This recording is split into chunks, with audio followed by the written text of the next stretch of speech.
a talk show audience chair situation. Right. Yeah, exactly right. It feels good, doesn't it? It feels amazing. The energy of humans. The energy, exactly right. So good. We missed it. We're touching each other. It's crazy. Yeah, we're real. We're not zooming. We're not zooming. Yeah. I have to talk to you about this. Your song, but yeah, I mean. Well, Hi guys. First, I want to get to the 8th and final season of Blackish is airing now. By the way, what a season.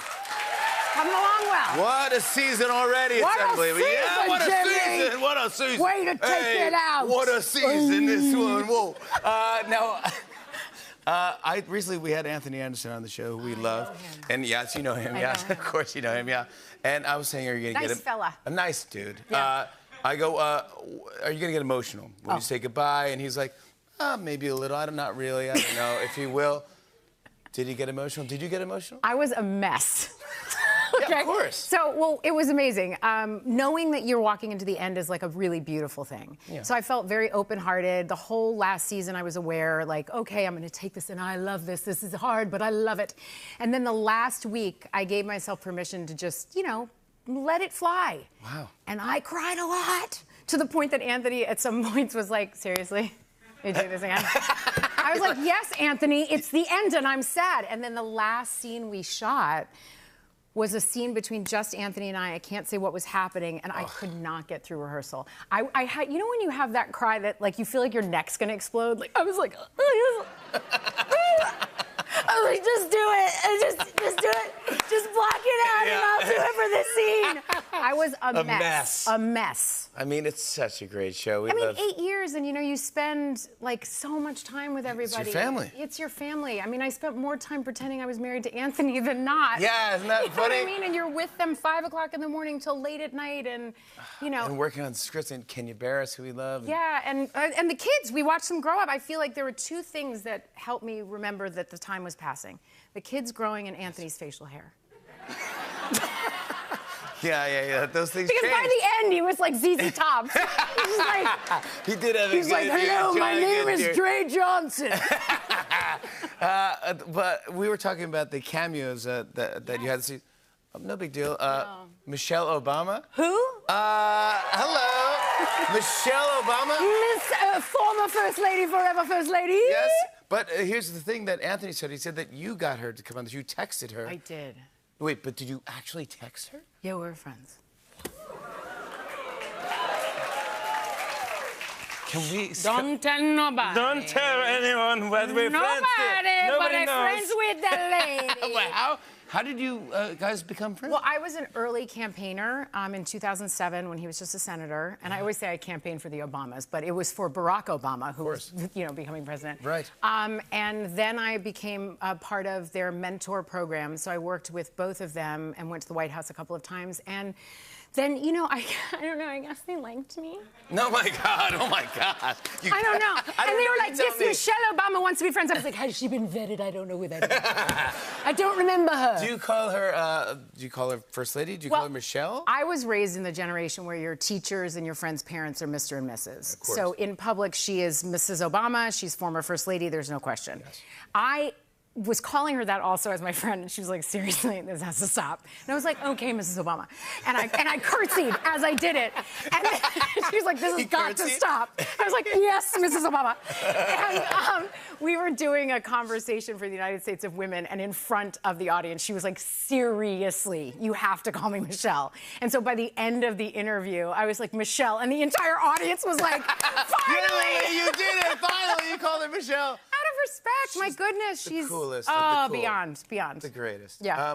You know, we have things in common, Jimmy. Yeah, you do. Yeah. Yeah.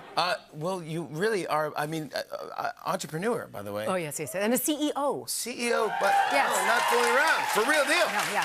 Congratulations. Thank you very much. We talked about this on the show. Just to get something launched, by the way, it takes years before you even get to launch it. It took 10 years for me to get the company off the ground. Yeah, so no one knows that. 10 years of a lot of no's and a lot of... But I really believe in what we're doing at Pattern, which is exceeding the needs of the curly, coily, and tight-textured community.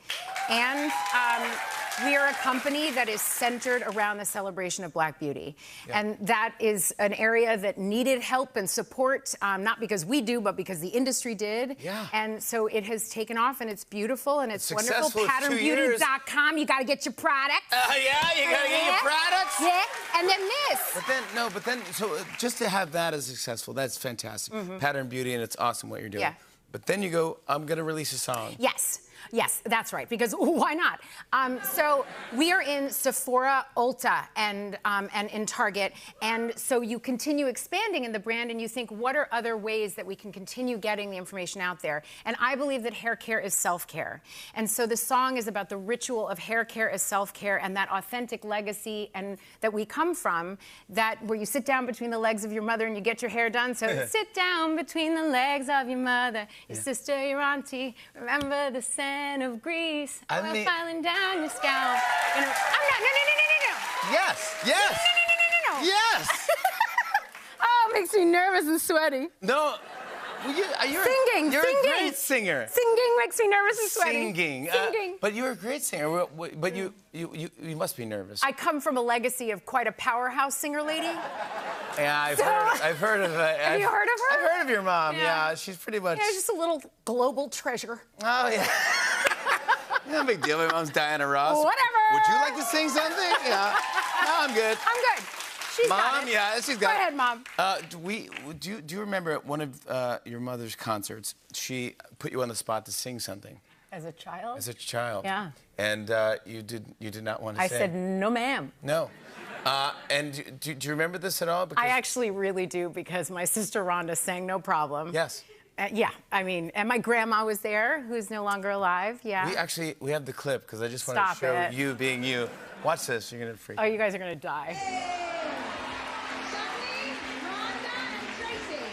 Hey, who wants to sing first? Make it all the red place if you can.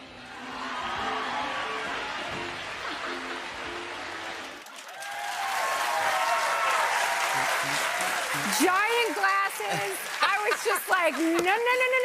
How cute. I was so Come shy. on. Yeah. I was so shy, and then I finally sang at a talent show in high school, and I started too high, and my voice cracked, and the entire school was like, Tracy. And my friend had to come on stage and hug me, and then I tried again, and then I took a break for 35 years. Since you're a singer now, I want to play a fun singing game with you when we come back. Tracy Ellis Ross, everybody. Legacy is available now on all streaming platforms. Hey, hey.